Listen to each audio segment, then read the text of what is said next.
ओम शांति। आज 8 फरवरी 2025 आज की साकार मुरली के अनमोल मधुर महावाक्य सुनेंगे। मीठे मीठे बाबा के मीठे बच्चे, तुम खुदाई खिदमतगार सच्चे सल्वेशन आर्मी हो। तुम खुदाई खिदमतगार सच्चे सल्वेशन आर्मी हो। तुम्हें सबको शांति की सल्वेशन देनी है। आज की मुरली का प्रश्न है, तुम बच्चों से जब कोई शांति की सल्वेशन मांगते हैं तो उन्हें क्या समझाना चाहिए? उत्तर है, बाबा कहते उन्हें बोलो, बाप कहते हैं क्या अभी यहाँ ही तुमको शांति चाहिए? यह कोई शांति धाम नहीं है। शांति तो शांति धाम में हो सकती है, जिसको मूल वतन कहा जाता है। आत्मा को जब शरीर ही नहीं तब शांति है। आत्मा को जब शरीर नहीं तब शांति है। सतयुग में पवित्रता, सुख, शांति सब है। बाप ही आकर यह वर्षा देते हैं। तुम बाप को याद करो। ओम शांति। रूहानी बाप बैठ रूहानी बच्चों को समझाते हैं। सब मनुष्य मात्र यह जानते हैं कि मेरे अंदर आत्मा है। जीवात्मा कहते हैं, जीवात्मा कहते हैं ना, पहले हम आत्मा, पीछे शरीर मिलता है। कोई ने भी अपनी आत्मा को देखा नहीं, सिर्फ इतना समझते हैं कि आत्मा है।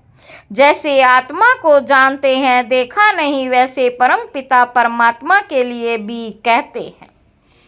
परम आत्मा माना परमात्मा, परंतु उनको देखा नहीं है। ना अपने को ना बाप को देखा। कहते हैं कि आत्मा एक शरीर छोड़ दूसरा लेती है, परंतु यथार्थ रीति नहीं जानते। 84 लाख योनियां भी कह देते हैं, वास्तव में 84 जन्म है। बाबा कहते परंतु ये भी नहीं जानते कि कौन सी आत्माएं कितने जन्म लेती है। आत्मा बाप को पुकारती है, परंतु ना देखा है ना यथार्थ रीति जानती है। पहले तो आत्मा को यथार्थ रीति जानते, तब बाप को जानते। बाप कहते हैं अपने को नहीं जानते तो समझाए कौन? इसको कहा जाता है सेल्फ रियलाइज करना। सेल्फ रियलाइज करना। सो बाप बिगर तो कोई करा ना सके। आत्मा क्या है, कैसी है, कहाँ से आत्मा आती है, कैसे जन्म लेती है, कैसे इतनी छोटी आत्मा में 84 जन्मों का पार्ट भरा हुआ है, यह कोई भी नहीं जानते। अपने को नहीं जानते तो बाप को भी नहीं जानते। यह लक्ष्मी नारायण भी मनुष्य का मर्तबा है ना। इन्होंने यह मर्तबा कैसे पाया? बाबा पूछ रहे हैं, इन्होंने ये मर्तबा कैसे पाया लक्ष्मी नारायण ने? यह कोई भी नहीं जानते। जानना तो मनुष्य को ही चाहिए ना। कहते हैं ये वैकुंठ के मालिक थे, परंतु उन्होंने यह मालिक पना लिया कैसे, फिर कहाँ गए, कुछ भी नहीं जानते। अब तुम तो सब कुछ जानते हो, आगे कुछ भी नहीं जानते थे। जैसे बच्चा पहले जानता है क्या कि बैरिस्टर क्या होता है, पढ़ते पढ़ते बैरिस्टर बन जाता है। तो ये लक्ष्मी नारायण भी पढ़ाई से बने हैं। बैरिस्ट्री, डॉक्टरी आदि सब के किताब होते हैं ना। बाबा कहते इनका किताब फिर है गीता। वह भी किसने सुनाई? पूछ रहे हैं बाबा। राजयोग किसने सिखाया? यह कोई नहीं जानते। उसमें नाम बदल दिया है। शिव जयंती भी मनाते हैं, वहीं आकर तुमको कृष्णपुरी का मालिक बनाते हैं। वही आकर तुमको श्री कृष्ण का मालिक बनाते हैं, कृष्णपुरी का। श्री कृष्ण स्वर्ग का मालिक था ना, परंतु स्वर्ग को ही नहीं जानते। नहीं तो क्यों कहते कि श्री कृष्ण ने द्वापर में गीता सुनाई। श्री कृष्ण को द्वापर में ले गए हैं, लक्ष्मी नारायण को सतयुग में, राम को त्रेता में। उपद्रव लक्ष्मी नारायण के राज्य में नहीं दिखाते, श्री कृष्ण के राज्य में कंस, राम के राज्य में रावण आदि दिखाए हैं। ये किसी को पता ही नहीं कि राधे कृष्ण ही लक्ष्मी नारायण बनते, बिल्कुल ही अज्ञान अंधियारा है।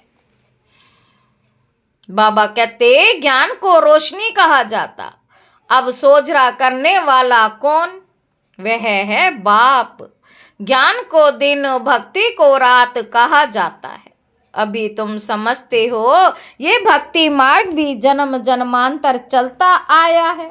सीढ़ी उतरते आए हैं, कला कम होती जाती है, मकान नया बनता, फिर दिन प्रतिदिन आयु कम होती जाएगी। 3/4 पुराना हुआ तो उनको पुराना ही कहेंगे। बच्चों को पहले तो ये निश्चय चाहिए। बाबा कहते बच्चों को पहले तो ये निश्चय चाहिए कि ये सर्व का बाप है, जो ही सर्व की सदगति करते हैं। सर्व के लिए पढ़ाई भी पढ़ाते हैं, सर्व को मुक्ति धाम ले जाते। तुम्हारे पास एम ऑब्जेक्ट है, तुम ये पढ़ाई पढ़कर जाए अपनी गद्दी पर बैठेंगे, बाकी सबको मुक्ति धाम में ले जाएंगे। चक्र पर जब समझाते हो तो उसमें दिखाते हो कि सतयुग में यह अनेक धर्म नहीं। उस समय वह आत्माएं निराकारी दुनिया में रहती हैं। यह तो तुम जानते हो कि यह आकाश पोलार है। वायु को वायु कहेंगे, आकाश को आकाश। ऐसे नहीं कि सब परमात्मा है। मनुष्य समझते हैं कि वायु में भी भगवान है, आकाश में भी भगवान है। अब बाप बैठ सब बातें समझाते। बाप के पास जन्म तो लिया, फिर पढ़ाते कौन है? बाप के पास जन्म लिया तो फिर पढ़ाते कौन है? बाप ही रूहानी टीचर बन पढ़ाते। अच्छा पढ़कर पूरा करेंगे तो फिर साथ ले जाएंगे, फिर तुम आएंगे पाठ बजाने। सतयुग में पहले पहले तुम ही आए थे, अब फिर सब जन्मों के अंत में आकर पहुंचे हो, फिर पहले आएंगे।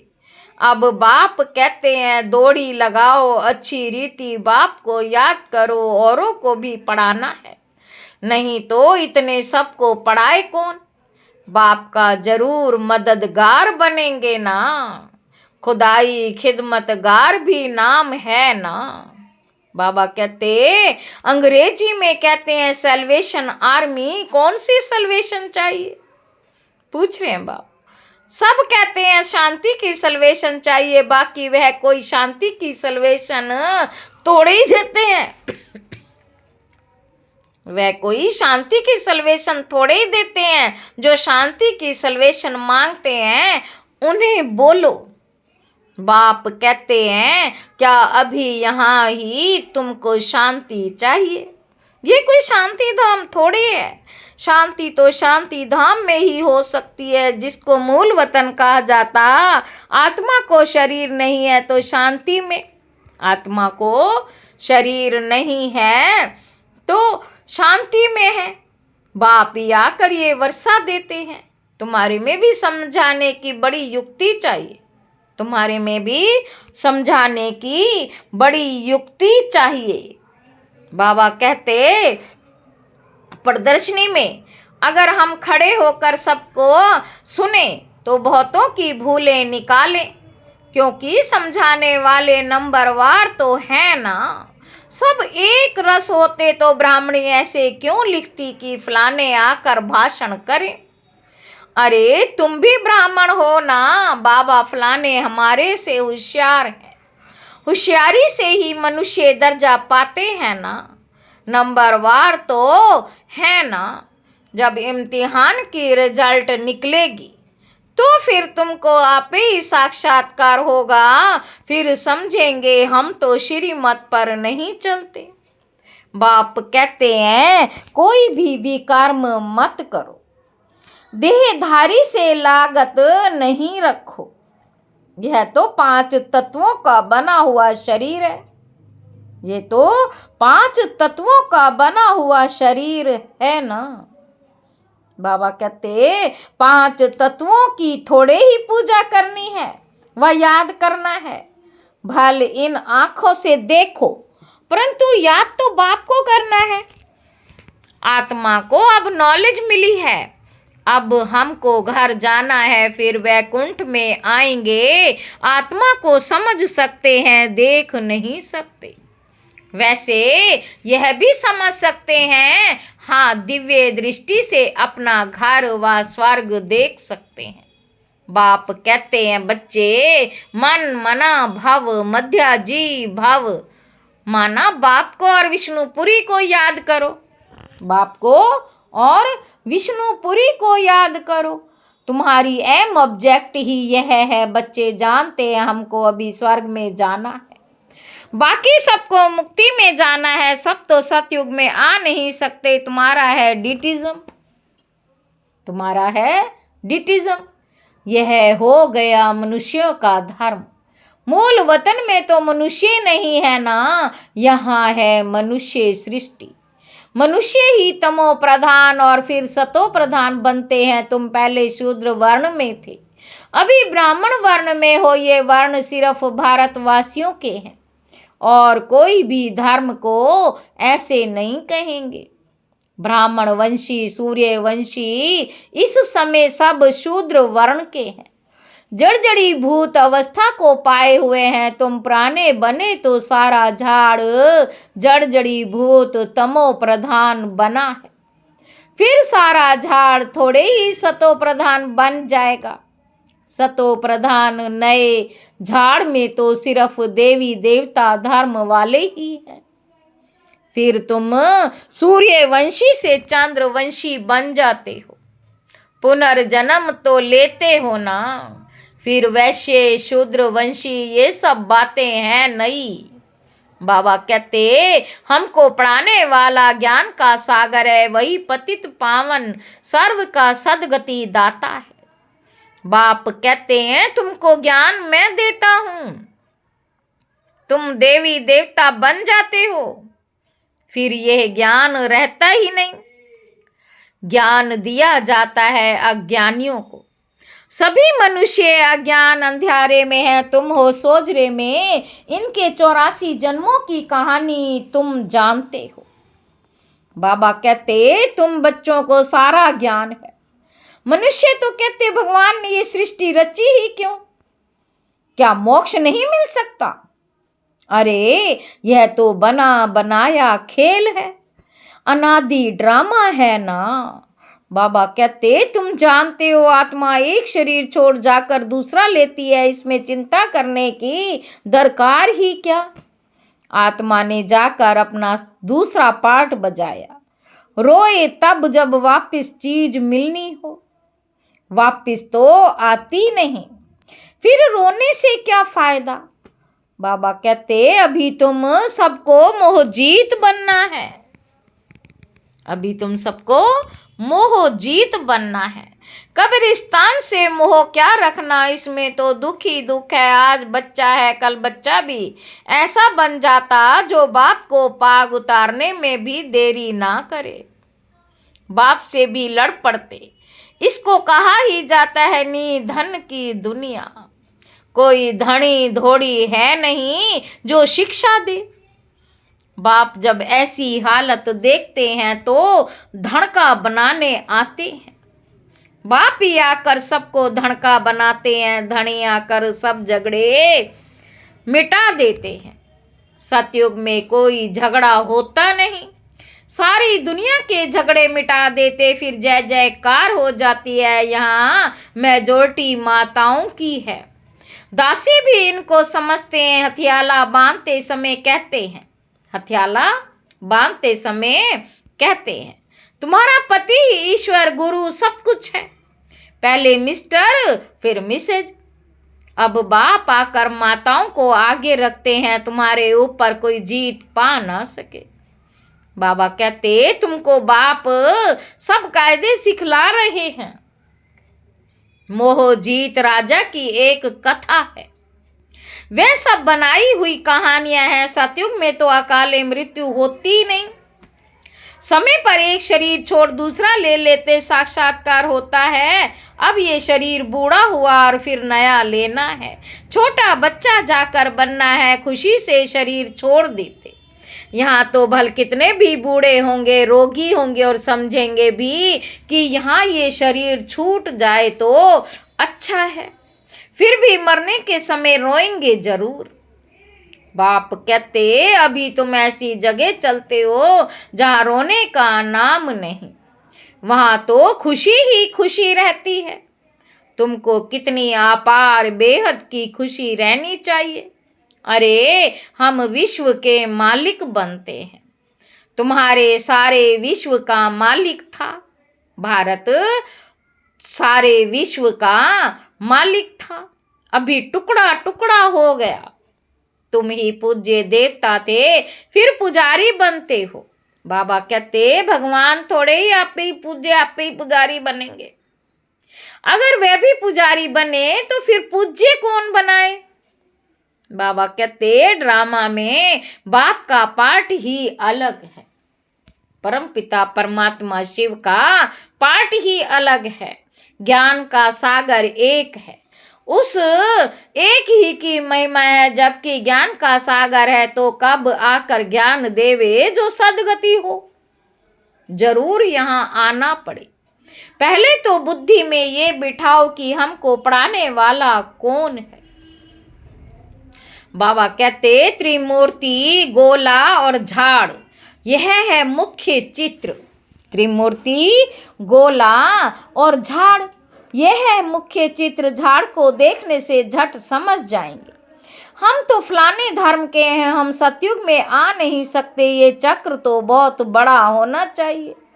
लिखित भी पूरी हो। शिव बाबा ब्रह्मा द्वारा देवता धर्म यानी नई दुनिया की स्थापना कर रहे हैं। शंकर द्वारा पुरानी दुनिया का विनाश, फिर विष्णु द्वारा नई दुनिया की पालना कराते हैं। यह सिद्ध हो जाए ब्रह्मा सो विष्णु, विष्णु सो ब्रह्मा, दोनों का कनेक्शन है ना।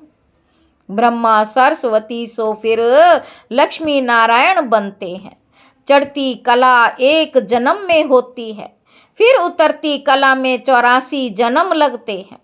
अब बाप कहते, ये शास्त्र आदि राइट है, वह मैं राइट हूँ।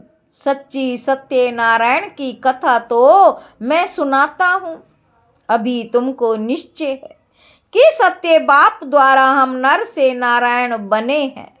पहली मुख्य यह कि एक बात है कि मनुष्य को कभी बाप टीचर गुरु नहीं कहा जाता। मनुष्य को कभी बाप टीचर गुरु नहीं कहा जाता। गुरु को भी कभी बाबा व टीचर कहेंगे क्या? यहाँ तो शिव बाबा के पास जन्म लेते हो तो फिर शिव बाबा तुमको पढ़ाते, फिर साथ भी ले जाएंगे। मनुष्य तो ऐसा कोई होता ही नहीं जिसको बाप टीचर गुरु कहा जाए। यह तो एक ही बाप है, उनको कहा जाता है सुप्रीम फादर। लौकिक बाप को कभी सुप्रीम फादर नहीं कहेंगे। सब याद फिर उनको करते हैं। वह बाप तो है ही, दुख में सब उनको याद करते हैं, सुख में कोई करते ही नहीं। तो वह बाप ही आकर स्वर्ग का मालिक बनाते हैं। अच्छा, मीठे मीठे सिक्की लदे बच्चों प्रति माता पिता बाप दादा का याद प्यार और गुड मॉर्निंग। रूहानी बाप की रूहानी बच्चों को नमस्ते। हम रूहानी बच्चों की रूहानी बाप दादा को याद प्यार और गुड मॉर्निंग। नमस्ते बाबा, नमस्ते, शुक्रिया बाबा, शुक्रिया। धारणा के लिए मुख्य सार पहला पॉइंट है, तत्वों के बने हुए इन शरीर को देखते हुए। 5 तत्वों के बने हुए इन शरीरों को देखते हुए यह याद रहे कि बाप को याद करना है। कोई भी देहधारी से लगाव नहीं रखना, कोई भी कर्म नहीं करना। दूसरा पॉइंट है, इस बने बनाए ड्रामा में हर आत्मा का अनादि पार्ट है। आत्मा एक शरीर छोड़ दूसरा लेती, इसीलिए शरीर छोड़ने पर चिंता नहीं करनी। मोहजीत बनना है। वरदान है संपूर्ण आहुति द्वारा परिवर्तन समारोह मनाने वाले दृढ़ संकल्पधारी भव। जैसे कहावत है, धरत परिये धर्म ना छोड़िए। तो कोई भी सरकमस्टांस आ जाए, माया के महावीर रूप सामने आ जाए, लेकिन धारणाएं ना छूटे। संकल्प द्वारा त्याग की हुई बेकार वस्तुएं संकल्प में भी स्वीकार ना हो। सदा अपने श्रेष्ठ सम्मान, श्रेष्ठ स्मृति, श्रेष्ठ जीवन के समर्थी स्वरूप द्वारा श्रेष्ठ पाठधारी बन श्रेष्ठता का खेल करते रहो। कमजोरियों के सब खेल समाप्त हो जाए। जब ऐसी संपूर्ण आहुति का संकल्प दृढ़ होगा, तब परिवर्तन समारोह होगा। इस समारोह की डेट अब संगठित रूप में निश्चित करो। स्लोगन है, रियल डायमंड बनकर अपने वाइब्रेशन की चमक विश्व में फैलाओ। अव्यक्त इशारे, एकांत प्रिय बनो, एकता और एकाग्रता को अपनाओ। साधारण सेवाएं करना ये कोई बड़ी बात नहीं, लेकिन बिगड़ी को बनाना, अनेकता में एकता लाना, ये है बड़ी बात। बाप दादा यही कहते हैं कि पहले एक मत, एक बल, एक भरोसा और एकता। साथियों में, सेवा में, वायुमंडल में हो। अच्छा, ओम शांति।